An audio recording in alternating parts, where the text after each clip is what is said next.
Good morning student, good morning class 9। देखो बच्चों, आज मैं आपको बताऊंगी हमारे इधर जो पेपर का पैटर्न हमारा चेंज हुआ है। 2020-21 का जो प्रश्न पत्र का जो नमूना है वो चेंज हो चुका है, नमूना प्रश्न पत्र। अब ये किस तरह से आपका पेपर पैटर्न आएगा वो मैं आपको आज यहाँ पे बताने जा रही हूँ। तो देखिए, क्लास CBSE कक्षा 9 की परीक्षा के लिए नमूना प्रश्न पत्र का मॉडल किस तरह से आपका प्रश्न पत्र परीक्षा में आएगा। तो देखिए बच्चों, पेपर आपका आएगा 3 घंटे का होगा, पूर्णांक इसमें 80 होंगे। और निर्देश देखिए, आप ध्यान से सुनिए। इस प्रश्न पत्र में 4 खंड हैं, क, ख, ग और घ। चारों खंडों के प्रश्नों के उत्तर देना अनिवार्य है। खंड क में तीसरा पॉइंट देखिए, खंड क में प्रश्न संख्या 1 जो होगा वह अपठित गद्यांश पर आधारित है। प्रश्न नंबर पॉइंट नंबर 4 खंड ख में प्रश्न संख्या 2 से 5 तक के प्रश्न जो है व्याकरण पर आधारित होंगे। पॉइंट नंबर 5 देखिए, खंड ग में प्रश्न संख्या 6 से 10 तक के प्रश्न पाठ्य पुस्तक पर आधारित होंगे। ठीक है। पॉइंट नंबर 6 यहाँ पर देखिए, खंड घ में प्रश्न संख्या 11 से प्रश्न संख्या 14 तक के प्रश्न जो होंगे वह आपके रचनात्मक लेखन पर आधारित होंगी। ठीक है। अब खंड क में देखिए, खंड क जैसे कि मैंने आपको बताया कि अपठित होगा, यह आपका होगा 10 नंबर का। और इसमें आपके 6 प्रश्न पूछे जाएंगे। आपको 4 प्रश्न जो होंगे आपके 2-2 नंबर के होंगे और 2 प्रश्न जो होंगे वो आपके 1-1 नंबर का पूछा जाएगा। ठीक है। आगे देखिए,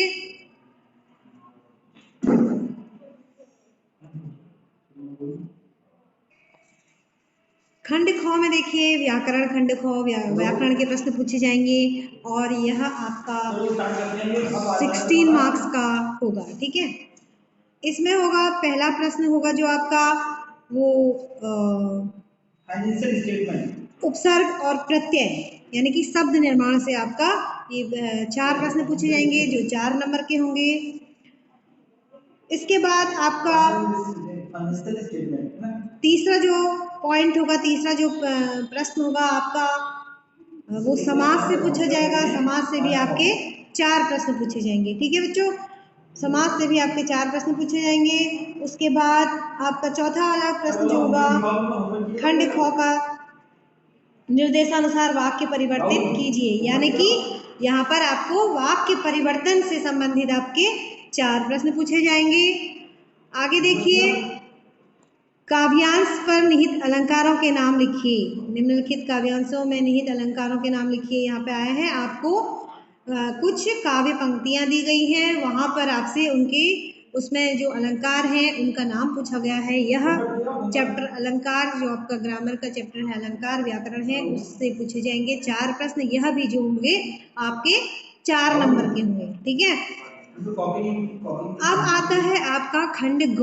खंड ग जो होगा आपका पाठ्य पुस्तक व पूरक पुस्तक। पाठ्य पुस्तक जो आपकी क्षितिज है और पूरक पुस्तक जो आपकी वितान है, ये प्रश्न उससे पूछे जाएंगे।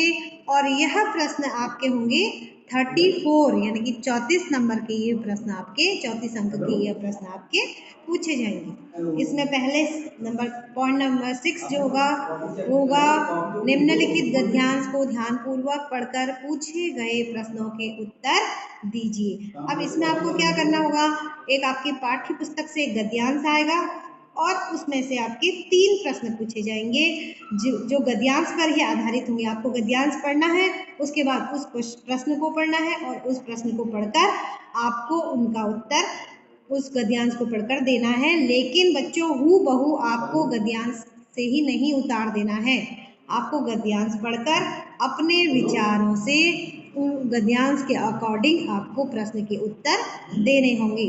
और यह भी आपके होंगे 2-2 नंबर के। ये 6 नंबर का गद्यांश पूछा जाएगा, 6 नंबर के होंगे आपके ये प्रश्न।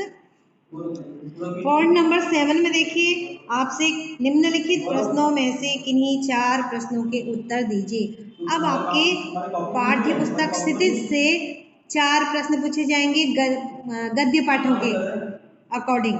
जो गद्य पाठ है उनके उनसे गद्य पाठों से आपके 4 प्रश्न पूछे जाएंगे और जो होंगे आपके यहाँ पर 8 नंबर के दो दो नंबर का आपका प्रश्न रहेगा। यहाँ पर 2-2 नंबर का प्रश्न होंगे।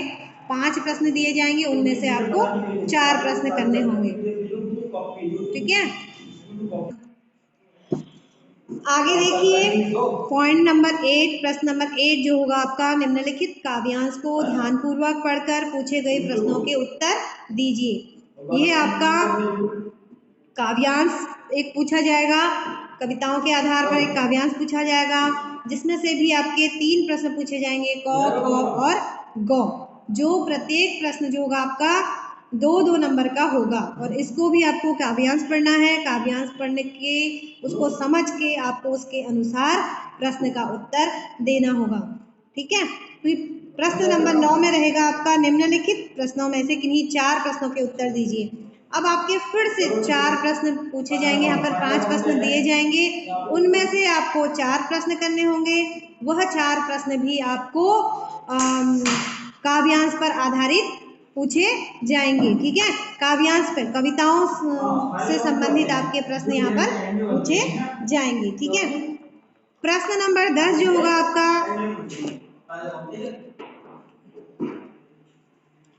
आगे देखिए बच्चों, प्रश्न नंबर 10 आपके लिए क्या पूछा जाएगा प्रश्न। अब यहाँ पे देखिए, निम्नलिखित प्रश्नों में से किन्हीं 2 प्रश्न के उत्तर दीजिए। अब यहाँ पर आपको 2 प्रश्न, जो काव्यांश वाला प्रश्न है आपका पॉइंट नंबर 9 वाले जो प्रश्न है वह भी आपके 2-2 नंबर के होंगे। 4 प्रश्न पूछे जाएंगे तो वो आपके 8 नंबर के प्रश्न वहां पर होंगे। अब देखिए, अब आपको कृतिका जो आपकी पूरक पुस्तक है उससे आपके 2 प्रश्न पूछे जाएंगे। 3 प्रश्न आपके लिए रखे जाएंगे, उसमें से आपको 2 प्रश्न का उत्तर देना होगा और यह जो है 3-3 नंबर के ये प्रश्न होंगे, यानी कि प्रश्न नंबर 10 आपका 6 नंबर का पूछा जाएगा। अब आगे देखिए, खंड घ आगे आएगा आपका खंड घ, और खंड घ जो है आपका 20 नंबर का होगा। इसमें आपका राइटिंग पोर्शन होगा, पूरे का पूरा इसमें राइटिंग पोर्शन होगा। ये लेखन, यानी कि हिंदी में इसको बोलते हैं लेखन। तो प्रश्न नंबर 11 होगा यहाँ पे खंड घ में, निम्नलिखित विषयों में से किसी एक विषय पर दिए गए संकेत बिंदुओं के आधार पर लगभग 80 से 100 शब्दों में आपको एक अनुच्छेद लिखना होगा और यह अनुच्छेद जो होगा आपका 5 नंबर का होगा। यह अनुच्छेद आपका 5 नंबर का होगा और अनुच्छेद कितने शब्दों में आपको लिखना है? आपको अनुच्छेद लिखना है 80 से 100 शब्दों में आपको यह अनुच्छेद लिखना है। ठीक है, आया समझ में? आगे देखिए, तो 2 यहाँ पर अनुच्छेद के टॉपिक आपको दिए जाएंगे। 2 में से आपको किसी एक अनुच्छेद के बारे में आपको लिखना होगा। कम से कम 1.5 पेज आप लिख सकते हो। 1.5 पेज, 80 से 100 शब्दों में लिखना है तो 1.5 से 2 पेज आपको लिखना है। प्रश्न नंबर 12 जो होगा आपका, उसमें आपको लिखना होगा पत्र। प्रश्न नंबर 12 में, पत्र में भी आपके लिए यहाँ पर 2 पत्र रखे जाएंगे, ऑप्शन में रखा जाएंगे 2, तो आपको उनमें से कोई एक यहाँ पर करना होगा। आगे देखिए, प्रश्न नंबर 13।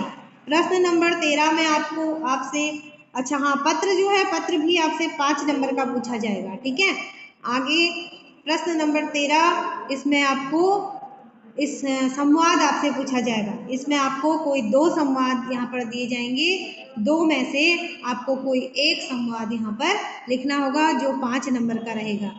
संवाद देखिए, संवाद के विषय में यहाँ पे देखिए क्या रखे, जो मैं आपको बता रही हूँ। आप सुनील हैं और अपनी एक मित्र रश्मि से उसके जन्मदिन पर आने में असमर्थ होने के कारण क्षमा मांग रहे हैं। उससे होने वाले, अपनी मित्र जो रश्मि है उससे होने वाले संवाद को यहाँ पर लिखिए। इसीलिए कल मैंने कक्षा में आपको संवाद बोलने को कहा और मुझे नहीं लगता है कि आपने अभी पूरी तैयारी की है संवाद की।